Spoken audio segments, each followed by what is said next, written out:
Pittsburgh, Pennsylvania. Kurt Angle's private training facility, October 24, 2002. Thursday afternoon, 3:30 p.m. The autumn sun streams through floor-to-ceiling windows, casting long shadows across professional wrestling mats that cost more than most cars. The air is thick with the smell of leather equipment, the metallic tang of sweat, and the polish used on Olympic medals displayed in glass cases that line the walls like trophies in a shrine to legitimate wrestling excellence. This is not just any gym. This is the domain of Kurt Angle, Olympic gold medalist, a man who conquered the world's best amateur wrestlers on sports' biggest stage when it mattered most. Every piece of equipment here screams authenticity. Wrestling dummies built to Olympic specifications. Takedown mats that have absorbed the impact of thousands of legitimate wrestling exchanges. Weight machines designed specifically for building the functional strength that wins gold medals. Kurt Angle stands in the center of his pristine facility, surrounded by 12 of his most loyal training partners and industry insiders, who came to witness what they believe will be the systematic humiliation of sports entertainment's biggest fraud. At 34 years old, standing 6 feet 2 inches tall, carrying 240 pounds of Olympic-conditioned muscle, distributed with mathematical precision across his frame, Angle moves with the confidence of a man who has never been truly challenged by anyone wearing a WWE Championship belt. His training partners shift restlessly, sharing knowing glances. They've seen Kurt dismantle legitimate collegiate wrestlers. They've watched him make former Olympic competitors look amateur. Today they're about to witness him expose the fundamental difference between real wrestling and entertainment theater. 3 days earlier, those words had exploded from his mouth during a live radio interview that sent shockwaves through the wrestling world. "I could take Hulk Hogan down in under 30 seconds. But the statement that followed was even more damaging. These entertainment wrestlers think they know what real wrestling is, but when you step into the ring with an Olympic champion, all that Hollywood nonsense goes right out the window." The interview clip spread like wildfire. By evening, every wrestler in WWE had heard Angle's declaration. The most shocking part wasn't the claim itself. It was the absolute arrogance, as if decades of professional wrestling meant nothing compared to amateur credentials. But what Kurt Angle didn't know, what nobody in the wrestling world knew, was that Hulk Hogan had spent those 3 days making very specific phone calls to men whose names never appeared in wrestling magazines, but whose knowledge ran deeper than any championship belt. The first call went to Danny Hodge, the legendary amateur wrestler who had secretly trained Hogan during his early years. Hodge was 70 years old now, still sharp as a razor, still remembered every hold had ever taught. Danny Hogan said quietly, his voice carrying none of its usual theatrical boom, "I need a refresher course. It's been 20 years since we worked on the real stuff, but I think it's time to remind someone that entertainment wrestling and no wrestling are two very different things." There was a long pause on the line. Hodge had been waiting for this call for decades. "Terry," he said, using Hogan's real name, "you sure you want to open that door? Once people see what you can really do, they'll start asking questions you might not want to answer." "Some questions need answering," Hogan replied. The second call went to Stu Hart in Calgary, the legendary trainer whose basement had produced more legitimate wrestlers than any other training ground in North America. "Stu, remember what you taught me about defending against Olympic-level technique, about reading telegraphed movements before they happen. I might need to dust off some of those lessons." Hart's gravelly voice crackled through the phone. "You've kept that knowledge hidden for 25 years, Terry. Why bring it out now?" "Because sometimes a man gets pushed too far," Hogan said, "and sometimes the best way to teach respect is to show what disrespect really costs." The third call was to Kurt Angle himself, not to argue or threaten, but to accept his challenge with a simple measured statement that would change both their lives. "Kurt, I heard your radio interview. You want to know what real wrestling looks like when it meets entertainment wrestling. Come to your gym." Bring whoever you want as witnesses. Let's settle this properly. Now that moment has arrived. Hulk Hogan steps out of his signature yellow Hummer, but something is fundamentally different.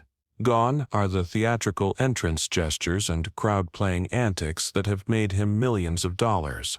Gone is the showman's swagger that fills arenas and sells merchandise. He wears simple black training gear, no logos, no flash, no entertainment industry branding. His trademark bandana has been replaced by a serious expression that few people have ever seen, an expression that belongs to Terry Bollea, not Hulk Hogan. At 49 years old, his movement carries the quiet confidence of a man who has nothing left to prove to anyone except himself. But there's something else in his step, something the watching eyes can't quite identify. It's the fluid efficiency of someone whose body remembers training that happened decades ago, muscle memory that was never completely forgotten, just carefully hidden beneath layers of entertainment psychology. The training partners and insiders press against the windows as Hogan approaches, their breath fogging the glass. Several smirk with anticipation. They're about to see the difference between Olympic gold and entertainment pyrotechnics. They're about to witness Kurt Angle expose the fundamental limitations of sports entertainment when it faces legitimate wrestling technique. This will be better than any pay-per-view event they've ever attended. But one of them, a former NCAA Division I wrestler, who trained with Angle during his Olympic preparation, notices something the others miss. The way Hogan moves across the parking lot isn't the exaggerated stride of sports entertainment. It's the controlled, efficient movement of someone who learned to conserve energy for when it matters most. His base is perfect. His balance is unconscious. These are details that only wrestlers notice, and this detail makes the former NCAA champion uncomfortable for reasons he can't articulate. Kurt Angle greets him with barely concealed condescension. "Thanks for coming, Hulk. I appreciate you taking time away from your acting career to learn about real wrestling." "No problem," Kurt Hogan replies quietly, his voice carrying none of its usual theatrical boom. "But I think you might have the wrong impression about what I've been doing for the past 20 years. Angle's training partners exchange glances. Is Hogan actually claiming his entertainment background is legitimate wrestling? The delusion runs deeper than they thought. The challenge is simple. Kurt Angle will attempt to take Hogan down using his Olympic-level technique. Hogan will defend. If Angle succeeds, he's proven his point about entertainment versus legitimate wrestling. If he fails, well, nobody in the room thinks that's possible. "Let's make this quick," Angle announces, confidently dropping into his perfect Olympic stance. "I don't want to embarrass you too badly." "Go ahead," Kurt Hogan says, settling into a defensive position that looks nothing like his theatrical wrestling poses. "Show me what an Olympic champion can do."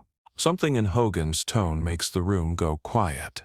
There's no bravado, no showmanship, just calm certainty. For the first time, Kurt Angle feels a flicker of uncertainty, but his Olympic ego quickly crushes it.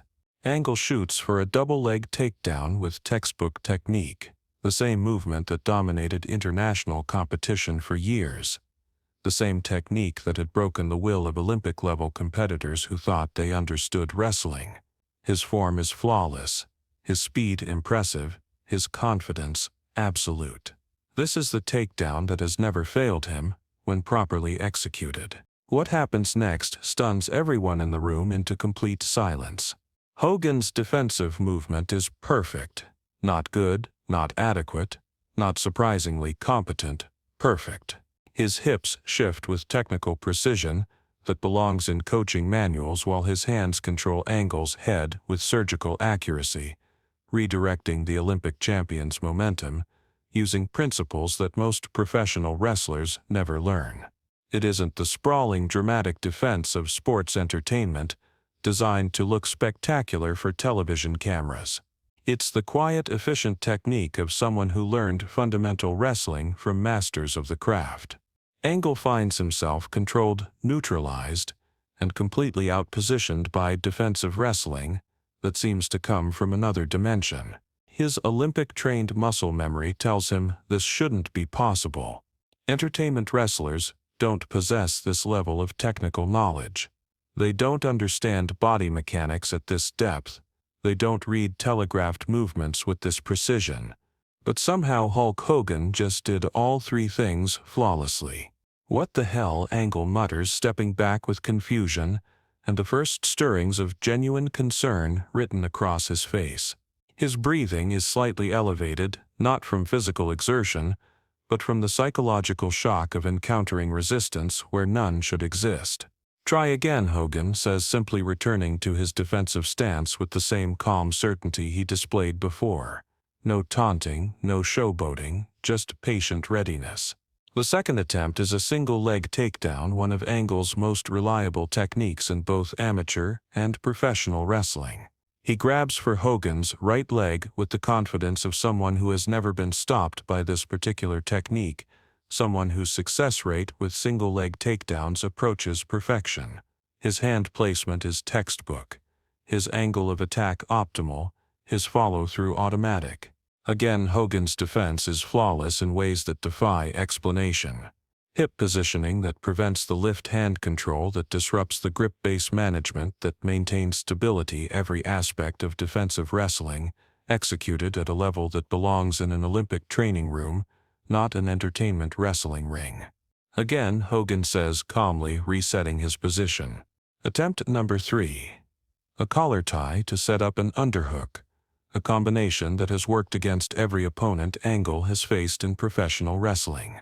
He uses his superior conditioning and size advantage to try muscling through Hogan's defenses, applying pressure that should overwhelm anyone without Olympic-level training.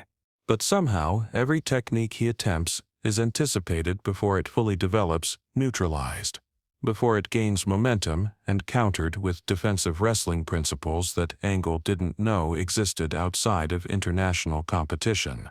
Hogan isn't just defending, he's reading Angle's intentions and responding to them before they become actions. After 6 failed attempts, Kurt Angle stands in the center of his own gym, breathing heavily from both physical effort and mounting frustration that borders on panic. He's just attempted his most reliable techniques that made him an Olympic champion against someone he dismissed as an entertainer, and nothing has worked. Not only has nothing worked, but he's been systematically outclassed by defensive technique that seems impossible. Hogan hasn't just defended. He's made it look effortless, as if Angle's best techniques were suggestions that could be politely declined. The training partners stand frozen, their mouths slightly open, trying to process what they're witnessing. Their Olympic champion can't touch an entertainment wrestler who's supposedly never learned legitimate technique. "How are you doing this?" Angle demands, his Olympic confidence cracking for the first time in years. "You're broadcasting every move before you make it." Hogan explains patiently. "Your head drops before you shoot. Your weight shifts before you commit. Your eyes telegraph exactly where you're going. In real wrestling, those habits will get you beaten by anyone with decent defensive technique and enough experience to read the signals." The room has fallen completely silent except for the hum of ventilation and the distant sound of traffic. Everyone realizes they're witnessing something extraordinary, not just a wrestling demonstration but an education in the difference between specialized excellence and complete mastery. "Do you want to understand what just happened?" Hogan asks. Angle nods, his arrogance finally giving way to genuine curiosity. "Olympic wrestling is incredible technique, and you're world-class at it," Hogan begins. "But you've spent your entire career wrestling against people who use the same style you do. Everyone follows the same patterns, the same setups, the same approaches." Hogan demonstrates basic defensive principles while explaining. "I learned wrestling from men who had to defend against every possible style. Street fighters, amateur wrestlers, professional grapplers, martial artists. They taught me to read intentions rather than just techniques." More importantly, Hogan adds, "You assumed that entertainment wrestling meant no wrestling. That was your first mistake. Before I became Hulk Hogan, I spent months learning from some of the toughest legitimate wrestlers in the business. For the next hour, Hogan breaks down fundamental differences between specialized technique and adaptable defensive wrestling. He shows Angle how to read body language instead of just technique, how to use experience to anticipate, rather than just react, how to defend against unconventional attacks. Angle absorbs every lesson with growing respect. The man who had been WWE's most technically proficient wrestler is learning defensive concepts he never encountered in Olympic training. I had no idea, Angle admits. I thought entertainment wrestling was all fake. The stories are fake, Hogan corrects. The characters are fake, but the physical skills needed to do this job safely for 20 years, those are very real. You just learned a different kind of real than I did. As the session concludes, Angle extends his hand with genuine respect. Hulk, I owe you an apology. That radio interview was completely out of line. No apology needed, Hogan replies. But I have a proposal. Train with me twice a week. Let me teach you adaptable defensive wrestling, and you teach me advanced offensive technique. We both get better.